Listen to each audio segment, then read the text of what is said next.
call me up when I never wanna see ya. I'm just on my way back home, little drunk and alone, but I'd rather kick ya. Coucou tout le monde. Donc aujourd'hui je me suis fait mon petit chocolat chaud. On va parler de Bali. Ça fait 3 fois que je suis partie à Bali et il y a quand même certaines choses à savoir pour rendre son voyage un peu plus confortable, on va dire. Je vais faire une liste avant Bali, pendant Bali et après Bali. Comme ça vous aurez tout et vous serez parés à partir. La première chose pour moi avant de partir à Bali, c'est avoir bien évidemment son passeport valide de au moins 6 mois. C'est obligatoire pour entrer en Indonésie. Ensuite vous avez le visa à Bali. Le visa à Bali c'est soit vous le faites sur place mais vous devez faire la queue. Quand vous avez fait 20 heures de vol, vous avez un peu la flemme de faire la queue pendant 1 heure. Vous avez différents visas. Il y a un visa il me semble de moins de 30 jours et sinon après vous avez des visas de toutes sortes pour plusieurs durées. La mienne là par exemple je déménage là-bas et là j'ai pris mon visa pour 1 an, ça m'a coûté 370 €, mais je peux sortir quand je veux et rentrer quand je veux et je peux travailler aussi là-bas. Ensuite prendre une assurance tout risque. Quand on vous dit le Bali Belly etc, moi au début je pensais que c'était des légendes. Non, ce n'est pas une légende le Bali Belly. Je l'ai eu la 2e fois et je peux vous dire que vous en chiez. Et c'est le cas de le dire. Ça, ce qui m'amène avant de partir à Bali, faites une cure pour renforcer vos défenses immunitaires et surtout renforcer votre ventre. C'est des petites gélules que vous pouvez trouver en pharmacie, vous demandez à la pharmacienne. Vous faites une cure de 10 jours, 7 jours et après vous avez un ventre en béton.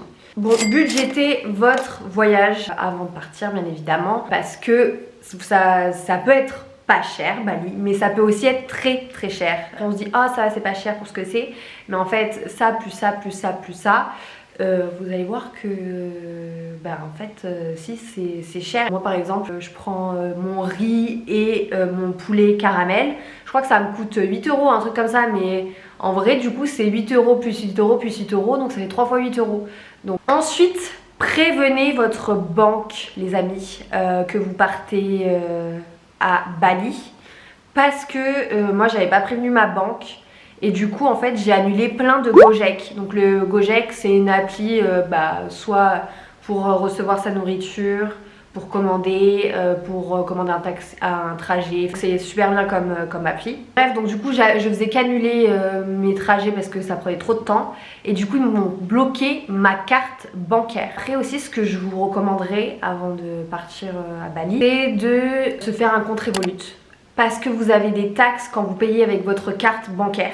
Que vous prévenez ou pas votre banque, vous avez des taxes et si vous avez un compte Revolut, donc une carte virtuelle, enfin moi c'est ça qui m'a sauvé quand ma banque m'a bloqué ma carte. Ensuite, si vous n'avez pas envie de payer vos logements, vos hôtels, il y a une astuce qui est de contacter les Airbnb avant, donc ça faut vraiment le faire au préalable et en échange de communication, de photos, de contenu, vous pouvez avoir des nuits gratuites. J'ai une copine, je vous mettrai son Insta, qui sait comment faire parce que vous pouvez pas envoyer un petit message et dire salut, je sais qu'il y a une façon de le faire et vous avez, elle a eu 3 semaines de gratuit par exemple en termes de logement, donc c'est super intéressant. Achetez des crèmes solaires avant de partir. En fait là-bas tous les produits sont importés.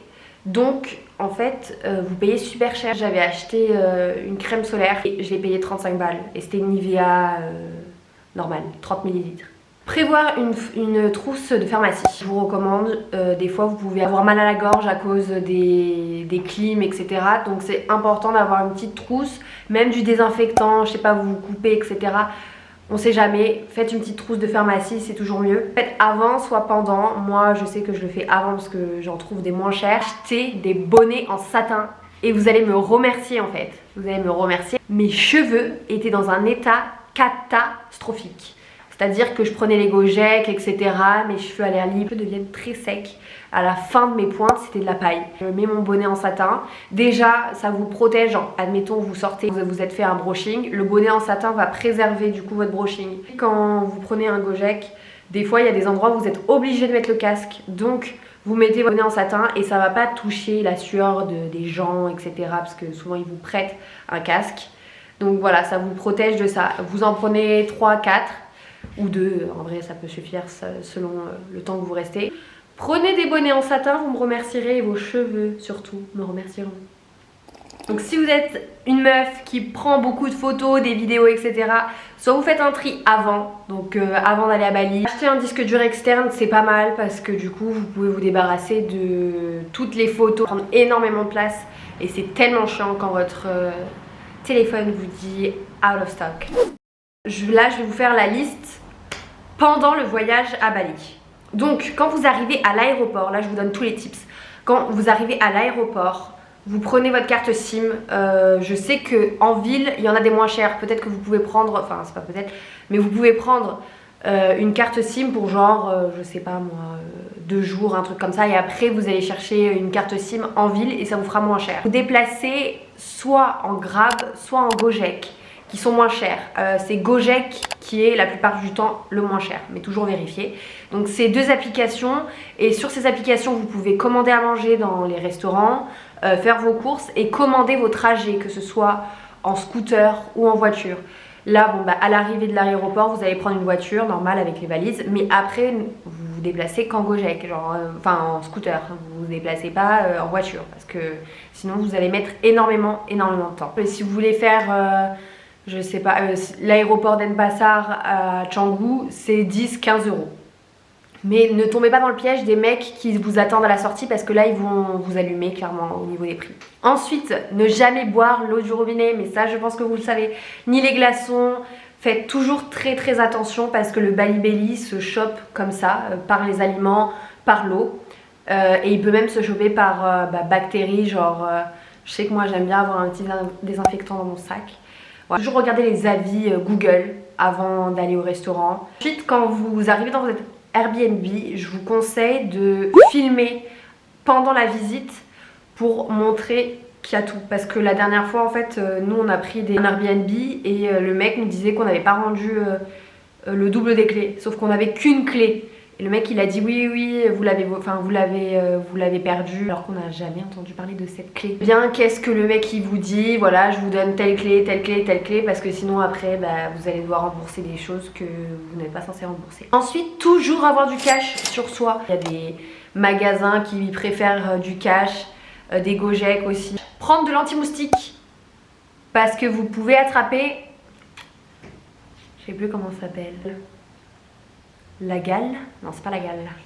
Très important pour éviter le chikungunya.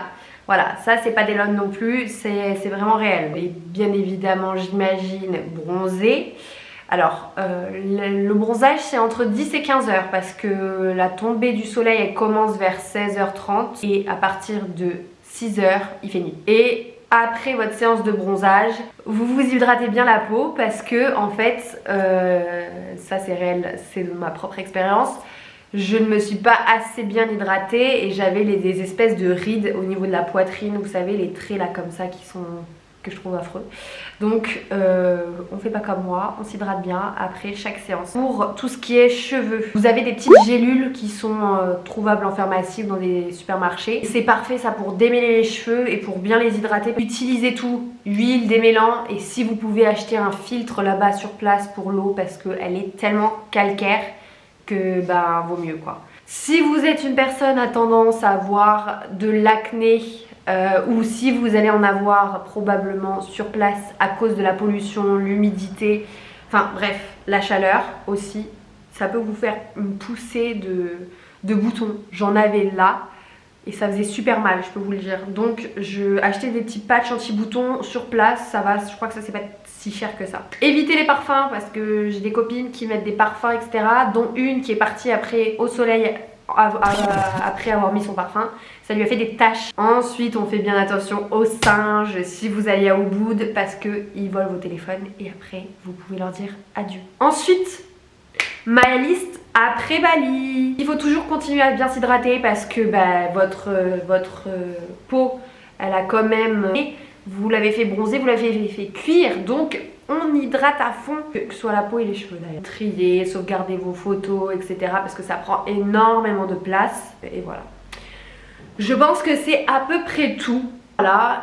Si vous avez des questions, n'hésitez pas à me les donner en commentaire. Et, bah, je vous fais des gros bisous. Et ne vous en faites pas, ça va très bien se passer. Si vous avez suivi mes conseils, tout va bien se dérouler. Voilà. Gros bisous!